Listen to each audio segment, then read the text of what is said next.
ఓం గంగణపతే నమ శ్రీమాత్రే నమ ఐం సరస్వత్యే నమ ఓం శివాయ గురువే నమో నమ ఓం నమ శివాయ శివాయ గురువే నమ క్లీం మహాకాళికాయ నమో నమ క్లీం కృష్ణాయ గోవిందాయ గోపీజనవల్లభాయ శ్రీకృష్ణ పరబ్రహ్మణే పరంజ్యోతిషే నమో నమ ద్రాం దత్తాత్రేయాయ నమో నమ ఓం నమో భగవతే మేధా దక్షిణామూర్తే మహ్యం మేధాం ప్రజ్ఞాం ప్రయచ్చ స్వాహ రాధాకృష్ణాయ నమో నమ మాతృభ్యో పితృభ్యో ఋషుభ్యో గురుభ్యో నమో నమ క్రీం మహాకాళికాయ నమో నమ. యూట్యూబ్ ప్రేక్షకులకి అందరికీ కూడా నమస్కారం అండి. ప్రధానంగా గోచారరీత్యా గ్రహాల యొక్క స్థితిగతి కలయిక మాస ఫలితాలంతా కూడా చెప్పడం జరుగుతుంది. నేను పాలపర్తి గురునాథ శర్మ, జ్యోతిష సిద్ధాంతిని, వాస్తు సిద్ధాంతిని. వీక్షకులకందరికి కూడా ఈ యొక్క మాస ఫలితాల్లో భాగంగా నవంబర్ నెల మాస ఫలితాలంతా కూడా విశ్లేషణగా చెప్పడం జరుగుతుంది. ప్రధానంగా చూసుకుంటే నవంబర్ నెల అనేది కార్తీక మాసము, అత్యంత పుణ్యప్రదాయంగా ఉంటుంది. పరమేశ్వరుడు ఆరాధన, దేవాలయాల్లో అంతా కూడా అభిషేకాలు, హోమాది కార్యక్రమాలు, అన్నదానాలు అంతా కూడా విశేషంగా జరుగుతుంది. కార్తీక మాసం అనేది ప్రధానంగా స్నానానికి ప్రాముఖ్యత ఎక్కువగా ఉంటుంది. కార్తీక మాసంలో విశేషమైన మంత్రస్నానము, ఈ యొక్క సిద్ధస్నానం అంతా కూడా ఆచరించడం వల్ల, నది స్నానం చేయడం వల్ల, సముద్ర స్నానం చేయడం వల్ల కోటి యజ్ఞాల ఫలితం కలుగుతుంది, అష్టేశ్వర ప్రాప్తి కలుగుతుంది. ప్రధానంగా కార్తీక మాసంలో అందరు కూడా భక్తులంతా కూడా ఈ యొక్క దీప అలంకరణ చేయడం కానీ చేస్తూ ఉంటారు. ప్రధానంగా దేవాలయ ప్రాంగణంలో కానీ ఈ యొక్క లక్షవత్తి విధానంగా అయినా కానీ ప్రధానంగా చూసుకుంటే ఎవరైతే కనుక దేవాలయ ప్రాంగణంలో ఈ యొక్క అఖండ దీపారాధన చేస్తూ ఉంటారు. మరియు ఇక్కడ కార్తీక మాసం ప్రారంభం అంతా కూడా జరగడం వల్ల అత్యంత శుభప్రదంగా ఉంటుంది. పరమేశ్వరుడి యొక్క నామస్మరణ వల్ల అఖండ పుణ్యప్రాప్తి కలుగుతుంది. ప్రధానంగా ఓం నమ శివాయ శివాయ గురువే నమ, ఓం నమ శివాయ శివాయ గురువే నమ ఈ నామాన్ని ప్రతినిత్యం కూడా జపం చేయడం వల్ల పరమేశ్వరుడు గురుస్వరూపంగా ఉంటారు కావున గురు కటాక్షం లభిస్తుంది, మోక్షప్రాప్తి లభిస్తుంది, అపముచ్చ దోష నివారణ కలుగుతుంది.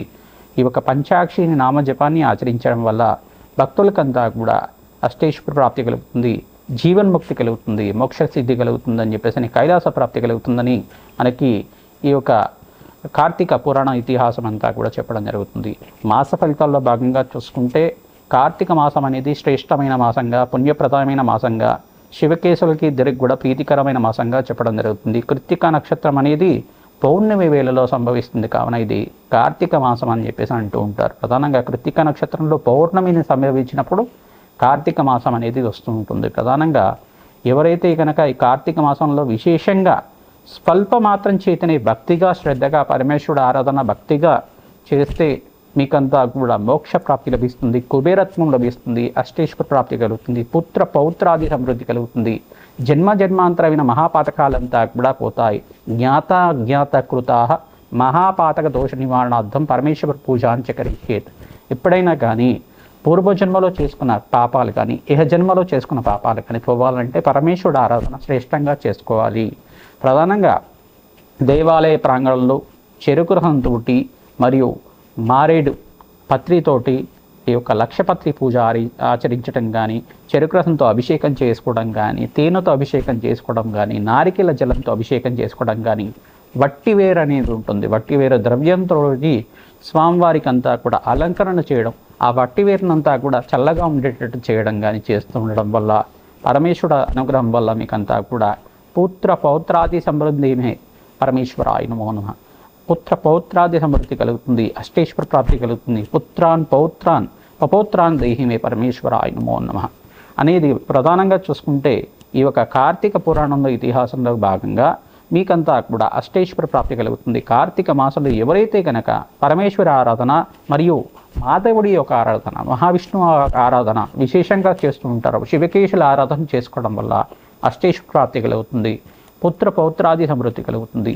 ఇక్కడ శివాలయంలో ఏమో ప్రధానంగా చూసుకుంటే విష్ణు నామస్మరణ చేయమంటారు. ఈ యొక్క విష్ణు ఆలయంలో, విష్ణు సంబంధిత ఆలయంలో కానీ ఈ యొక్క శివ నామస్మరణ చేయమని చెప్తారు. తద్వారా మీకంతా కూడా శివకేశవులకి భేదం లేదు అని చెప్పేసి మనసులో భావన కలగాలి. ఎవరికి ఏ దేవతలకు కూడా భేదం లేదు, దేవతలంతా కూడా ఒకటే, అందరూ కూడా వరాలు ఇచ్చే దేవుళ్ళే కానీ ఎవరిని కూడా ఈ యొక్క కష్టాలు పెట్టే దేవుళ్ళు ఉండరు. మనం చేసుకున్న కర్మాన్ని బట్టి, మనం చేసుకున్న పూర్వజన్మలో చేసుకున్న జన్మజన్మాంతరైన కర్మను బట్టి మన కర్మ సిద్ధాంతాన్ని అనుసరించి మన దుఃఖాలు సుఖాలు ఈ యొక్క భోగభాగ్యాలు రాజయోగాలంతా కూడా ఆధారపడి ఉంటాయి. అష్టేశ్వర ప్రాప్తి అంతా కూడా ఆధారపడి ఉంటుంది. పుణ్య కార్యక్రమాలు, యజ్ఞ హోమాది కార్యక్రమాలు ఆచరించడం వల్ల దేవతలకి శక్తి లభిస్తూ ఉంటుంది. తద్వారా ఈ అభిషేకాది హోమాది కార్యక్రమాలు చేయడం వల్ల దేవాలయంలో అంతా కూడా దేవతకంతా కూడా శక్తి లభిస్తూ ఉంటుంది. తద్వారా అఖండ పుణ్యప్రాప్తి కలుగుతుంది. కోటి యజ్ఞాల ఫలితం కలుగుతుంది. వాజపేయ శాంతపన బ్రహ్మయజ్ఞాతి శతసహస్ర అశ్వమేధ యాగాది అతిరాత్రి యాగ ఫలితమంతా కూడా పరమేశ్వరుడికి అభిషేకం మాత్రం చేతనే లభిస్తుంది. పరమేశ్వరుడు నామస్మరణ మాత్రం చేతనే లభిస్తుంది. అష్టేశ్వర ప్రాప్తి కలుగుతుంది. లక్షపత్రి పూజ ఎవరైతే ఆచరిస్తూ ఉంటారో విశేషమైన పుణ్యప్రాప్తి కలుగుతుంది. ప్రధానంగా కేదారేశ్వర నోములంతా కూడా ఆచరిస్తూ ఉంటారు. తద్వారా కేదారేశ్వర అనుగ్రహం వల్ల మీకు అంతా కూడా అష్టేశ్వర ప్రాప్తి కలుగుతుంది. ఆ పరమేశ్వరుడు యొక్క సంపూర్ణ అనుగ్రహం కావాలని చెప్పేసి మేషాది ద్వాదశ రాశుల వాళ్ళకి ఈ నవంబర్ నెల మాస ఫలితాల్లో భాగంగా గ్రహస్థితి ఏ రకంగా ఉంది, విశ్లేషణాత్మకంగా గ్రహాల యొక్క కూటమి కలయికంతా కూడా మేషాది ద్వాదశ రాశుల వాళ్ళకి ఎటువంటి ఫలితాలు ఇస్తున్నాయి, పరిహారం అంతా కూడా చెప్పడం జరుగుతుంది. విశేషంగా మీరు అంతా కూడా గ్రహస్థితి చూసుకుంటే ప్రధానంగా ఈ యొక్క శని భగవానుడు అంతా కూడా పూర్వభద్ర నక్షత్రికంగా ఈ యొక్క వక్రగతిలో అంతా కూడా సంచారం చేస్తున్నారు. మీనరాశిలో సంచారం చేస్తున్నారు. సూర్య భగవానుడు అంతా కూడా అక్టోబర్ 18వ తారీఖు నుంచి ఈ యొక్క నీచస్థానంలో సంచారం చేయడం, తులారాశిలో ప్రవేశం చేయడం మరియు నవంబర్ 18 దాకా ఉంటారన్నమాట. నవంబర్ 18 తర్వాత ఈ యొక్క వృశ్చిక రాశిలో సంచారం చేస్తారు. ఈ యొక్క అంగారకుడు అంతా కూడా ఈ యొక్క ప్రధానంగా చూసుకుంటే వృశ్చిక రాశిలో ప్రవేశం అంతా కూడా చూసుకుని వృశ్చిక రాశిలో ప్రవేశం చేస్తారు. అక్టోబర్ 27వ తారీఖు నుంచి ఒక వృశ్చిక రాశిలో ప్రవేశం చేసి 45 రోజుల దాకా సంచారం జరుగుతుంది. మరియు బృహస్పతి అంతా కూడా అతిచారంలో సంచారం చేస్తున్నారు. మరియు వక్రగతి రుజుమార్గం వక్రగతి అంతా కూడా సంచారం జరుగుతుంది. అక్టోబర్ 18, 19 తారీఖులో అంతా కూడా కర్కాటక రాశిలో ప్రవేశం చేసిన బృహస్పతి అంతా కూడా ఉచ్చ స్థానంలో అత్యంత బలంగా ఉంటారు, అత్యంత శుభుడుగా ఉంటారు. ఈ యొక్క రాజయోగ కారకుడిగా బృహస్పతి అంతా కూడా సిద్ధయోగంలో అంతా కూడా మారడం జరుగుతుంది. బృహస్పతి అంతా కూడా అతిచారంలో మార్పు అంతా కూడా 48 రోజుల దాకా డిసెంబర్ 5, 6వ తారీఖు దాకా ఈ యొక్క కర్కాటక రాశిలో ప్రవేశం చేసిన బృహస్పతి అంతా కూడా ఈ యొక్క ఉచ్చస్థానంలో సంచారం చేయడం, అతిచారంలో సంచారం చేయడం, మరో తిరోగమనం అంతా కూడా మిథున రాశిలో సంచారం చేయడం జరుగుతుంది. మరియు ఇక్కడ నీచస్థానంలో శుక్రభగవానుడు అంతా కూడా సంచారం చేస్తున్నారు. శుక్రభగవానుడు నీచస్థానంలో సంచారం చేస్తున్న శుక్రభగవానుడు నవంబర్ 3వ తారీఖు రోజున 1, 3వ తారీఖు లోపల ఈ యొక్క రాశి మారడం జరుగుతుంది. నెల రోజులకు ఒకసారి మారుతూ ఉంటాడు శుక్ర భగవానుడు, సూర్య భగవానుడు, బుధుడు అంతా కూడా నెల రోజు మారడం జరుగుతుంది. ఇక్కడ శుక్ర భగవానుడు అంతా కూడా తన స్వక్షేత్రమైన తులారాశి ప్రవేశం చేస్తారు. బుధ శుక్రుడు కలయిక జరుగుతుంది. మరియు బుధ భగవానుడు అంతా కూడా ఈ యొక్క నవంబర్ మాసాంతంలో అంతా కూడా మారడం జరుగుతుంది. ఈ యొక్క చతుర్గ్రహ కూటమి అంతా కూడా జరుగుతూ ఉంటుంది. ఇక్కడ ప్రధానంగా చూసుకుంటే కార్తీక మాసంలో పరమేశ్వరుడు ఆరాధన, శివకేశుల ఆరాధన విశేషంగా చేసుకోవడం, మరియు ఇక్కడ నవంబర్ 20 తర్వాత మాసాంతంలో ప్రధానంగా మార్గశీర్ష మాసం అంతా కూడా గురు దత్తాత్రేయ స్వామి వారికి ప్రీతికరమైన మాసము, తేజోవంతమైన మాసం. మార్గశీర్ష మాసంలో ఎవరైతే కనుక దత్తాత్రేయ ఆరాధన చేస్తూ ఉంటారో దత్తాత్రేయాయ స్మరణ మాత్రం సంతుష్టాయ నమః ఇటువంటి నామాన్ని జపాన్ని ఆచరించుకోవడం, దత్తాత్రేయాయ దిగంబరాయ దత్తాత్రేయాయ నమో నమః, అత్రిపుత్రాయ అనసూయసుతయే నమో నమః. ప్రధానంగా అనగాపతి అయిన ఈ యొక్క అనగాస్వామి అయిన దత్తాత్రేయ స్వామిని ఆరాధన చేసుకోవడం మాత్రం చేతనే దత్తాత్రేయాయ గురు శరణం మమ అనే నామాన్ని చేసుకోవడం వల్ల దత్తాత్రేయాయ గురు శరణం మమ అనే నామాన్ని ప్రతినిత్యం కూడా జపాన్ని ఆచరించుకోవడం వల్ల దత్తాత్రేయుడు స్మరించడం మాత్రం చేతనే భగవంతుడంతా కూడా భక్తవత్సలుడు స్మరించడం మాత్రం చేతనే భోగభాగ్యాది సమృద్ధి, అష్టైశ్వర్యాప్తి, మోక్షసిద్ధి లభించే విధంగా అనుగ్రహిస్తాడు. అత్యంత పుణ్యప్రదమైన దేవతగా చెప్పడం జరుగుతుంది. దత్తాత్రేయుడు నామస్మరణ చేయడం వల్ల కోటి యజ్ఞాల ఫలితం కలుగుతుంది. సర్వే పితృణాం శాశ్వత పరబ్రహ్మక నివాసిత్యం. దత్తాత్రేయ నామస్మరణ చేయడం చేతనే 27 తరాల దాకా పితృదేవతలంతా కూడా శాశ్వతంగా దత్తాత్రేయ లోకంలో, బ్రహ్మలోకంలో, పరబ్రహ్మలోకంలో స్థిర నివాసంగా ఉంటారు. మోక్షసిద్ధికి లభిస్తుంది, అష్టేశ్వర ప్రాప్తి కలుగుతుంది. ఈ యొక్క విశేషాలంతా కూడా ఈ మాస ఫలితాల్లో భాగంగా చెప్పడం జరుగుతుంది. పరిహారం కూడా చెప్తాం. మీరంతా కూడా పరిహారం ఆచరించండి. మీకు జన్మజాతకమే ప్రధానమైన జాతకంగా ఉంటుంది. మీ జన్మజాతకంలో ఎటువంటి దోషాలు ఉన్నాయి, పరిహారం అంతా కూడా యజ్ఞ హోమాది కార్యక్రమాలు, పరమేశ్వరుడు అభిషేక హోమాది కార్యక్రమాలు, లక్షపత్రి పూజా విధానం అంతా కూడా మా పీఠం ద్వారా చేయడం జరుగుతుంది. ప్రధానంగా మీకు జన్మజాతకాన్ని మీరు విశ్లేషణ చేయించుకొని మీరంతా కూడా పరిష్కారం చేసుకోవడం వల్ల అష్టైశ్వర ప్రాప్తి కలుగుతుంది. ప్రతి పౌర్ణమికి అమావాస్యకంతా కూడా విశేష హోమాది కార్యక్రమాలు ఆచరిస్తూ ఉంటాం. రాజశ్యామల యజ్ఞాధికరతలు, పరమేశ్వరుడు రుద్రమంత్రాలతోటి ఈ యొక్క అఘోర పాశ్వత హోమాది కార్యక్రమాలు కానీ, ఈ యొక్క మరియు వారాహిదేవి హోమాది కార్యక్రమాలు కానీ, లక్ష్మీ కుబేర శాంతి హోమాది కార్యక్రమాలు కానీ, ప్రత్యంగరాదేవి హోమాది కార్యక్రమాలు కానీ, విశేషమైన హోమాలంతా కూడా ఆచరించి జన్మజాతకంలో ఉండే గ్రహదోషాలకు నివారణ చేయడం జరుగుతుంది. ఆర్థిక సమస్యలు కానీ, మీకు ఇక కుటుంబ సమస్యలు కానీ, వివాహ యోగం కోసమైనా కానీ ఎటువంటి ప్రశ్నలకంతా కూడా పరిష్కారం చెప్పడం జరుగుతుంది. సంప్రదించండి. తద్వారా మీరంతా కూడా అపాయింట్మెంట్ తీసుకొని జాతకం విశ్లేషణ చేసుకున్న తర్వాత ఈ పరిహారం చేయించడం వల్ల అష్టైశ్వర ప్రాప్తి కలుగుతుంది, అనంత పుణ్య ప్రాప్తి కలుగుతుంది, ఆనందమైన జీవితం జీవించడానికి ఆస్కారం ఉంటుంది. ఓం నమ శివాయ. శివాయ గురువే నమః. వృశ్చిక రాశి జాతకులకి గోచారీత్యా నవంబర్ నెల మాస ఫలితాల్లో భాగంగా ఎటువంటి ఫలితాలు వస్తాయో తెలుసుకుందాం. ప్రధానంగా వృశ్చిక రాశులు అంతా కూడా చూసుకుంటే ఈ యొక్క వృశ్చిక రాశి వాళ్ళకి బృహస్పతి మార్పు అంతా కూడా అతిచారంలో మార్పు అంతా కూడా అక్టోబర్ 18-19 తారీఖులో అంతా కూడా కర్కాటక రాశిలో జరుగుతూ ఉంటుంది. మీకు నవంబర్ నెలలో అంతా కూడా యోగకరంగా ఉంటుంది. మీకు అంతా కూడా ప్రధానంగా అంగారకుడంతా కూడా వృశ్చిక రాశిలో సంచారం చేయడం, అక్టోబర్ 27వ తారీఖు నుంచి వృశ్చిక రాశిలో ప్రవేశం చేయడం జరుగుతుంది.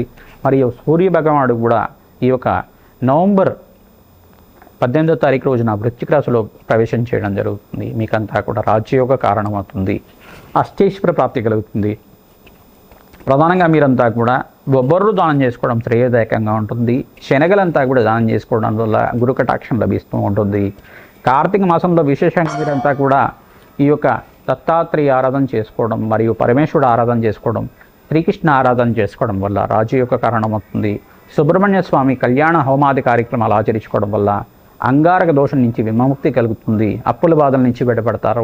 మీరంతా కూడా లాభసాటిగా మీరంతా కూడా ఈ యొక్క వ్యాపారం కానీ, ఉద్యోగాల్లో కానీ ధనయోగాలంతా కూడా మాసాంతంలో విశేషంగా ఉంటాయి. మహాలక్ష్మీదేవి ఆరాధన విశేషంగా చేసుకోవాలి. పరమేశ్వరుడు ప్రీతికరంగా అఘోర పాశుపత హోమాది కార్యక్రమాలు ఆచరించుకోవడం, అరుణాచలేశ్వర ఆరాధన చేసుకోవడం వల్ల రాజయోగ కారణమవుతుంది. అష్టైశ్వర ప్రాప్తి కలుగుతుంది, పుణ్యప్రాప్తి కలుగుతుంది. మీకంతా కూడా పరమేశ్వరుడు ప్రీతికరంగా నారికేల జలంతో, గంధోదకంతో, పసుపుతోటి మరియు అన్నాభిషేకం కూడా చేయించడం వల్ల మీకు పుణ్యయోగం సిద్ధిస్తుంది. ఈ యొక్క లక్షపత్రి పూజ అనే విశేషమైన పూజ చేస్తూ ఉంటారు. ఆ లక్షపత్రి పూజలో మీ గోత్రనామాలతో ఈ యొక్క విశేషమైన పూజ చేయించుకోవడం వల్ల, మారేడు దళాలతో చేయించుకోవడం వల్ల, తామర పూలతో చేయించుకోవడం వల్ల పరమేశ్వరుడు ప్రీతికరంగా కార్తీక మాసం ఉంటుంది కావున విశేష పుణ్యయోగం సిద్ధిస్తుంది.